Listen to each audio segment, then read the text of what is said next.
offended the DRC, before even the DRC, the kind of crisis we're facing now.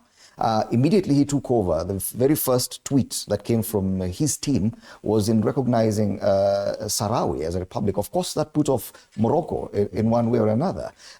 He talked about Israel and sent out a statement, and many people are wondering, was it necessary to do that? Is it naivety on the part of our president in as far as diplomacy is concerned that it seems to be all over the place?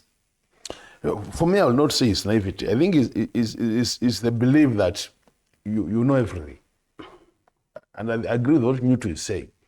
In a situation where you are head of a state and you have experts in all sectors, why would you want to be making statements related to those sectors every day, every morning, yourself? Because in case that statement is not taken kindly, then you are the person to be blamed. For example, you remember at one point, the issue of the DRC, he called the president of France. And spoke about it. And you saw the kind of feedback from the French-speaking African countries. Because some of those countries are saying, we are tired of France. We want to do away with France. And a number of them, you can list them. And then here you are talking to the president of France. So anybody who doesn't agree with that position becomes your enemy. And the things we are saying. So to me, I think this idea of the president talking on everything, giving statements every sector, is a disservice to his presidency. How I wish he would be able to delegate. For instance now, how many times do you see ministers communicating government policy in this country? Pogisio was a minister at one point. During their time, anything to do with information, you would see Pogisio is the man talking. So in case things get bad, the president can blame Pogisio and shield himself from. But when you become the first line of defense, as a president, you have issues. So we're just saying, can our president sit down, relax, allow ministers to be the face of Kenya, so that in this case we would have seen the minister, for Foreign Affairs, Mr. Mudavadi, championing all this.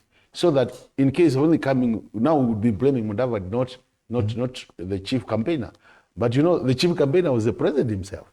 So in a situation where the chief campaigner is the president himself, who else do you blame? You blame him.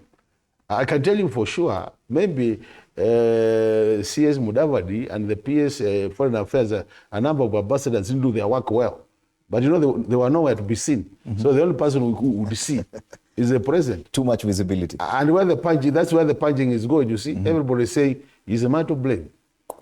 The other thing which is coming around, I think is important. There are lots of geopolitics in this, and some of this, I like the point which Senator Pogisio was bringing out. The issue of what we call the big, no, they're not the big five, but the class of the Americans, the Chinese, the UK, the guys who call the shots when it comes down to the global issues. You must also analyze what are they thinking about this issue. Because, at one point, when Honorable Raila and Honorable Ruto themselves were competing, they must have formed their opinion in terms of where do we go. So in case they have their issues to do with Raila, they could also influence the voting because they have interests. They have their own interests, which they always champion. And I can tell you, for sure, we know it. America, when they have their interests as a country, they will push that interest to the extent you can imagine. So in a situation where they might be thinking, Raila being the chair of Africa Union might not help us much, or might have these issues to our interest, they will call the other allies all over. And as Ruto was saying, most of us are relying on these external other bodies to support us, both financially, because we are getting loans from them. Others are supporting our military arrangement in terms of giving us military support. So all these things put together. That's why it's very important you analyze the candidate. And that's why you need to listen to the diplomats. And when you look at this gentleman from Djibouti, having been a diplomat for 30 years, you can also imagine the kind of networks he has built over time. So the issue of trust, which Senator Pogisio talked about, he must have built a lot of trust with his colleagues.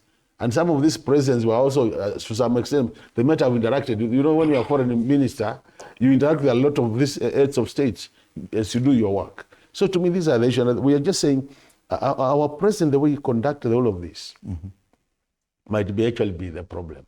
He's only been president for 2.5 years. Could there be a level of lack of experience in some of these things, Bwana Pogi?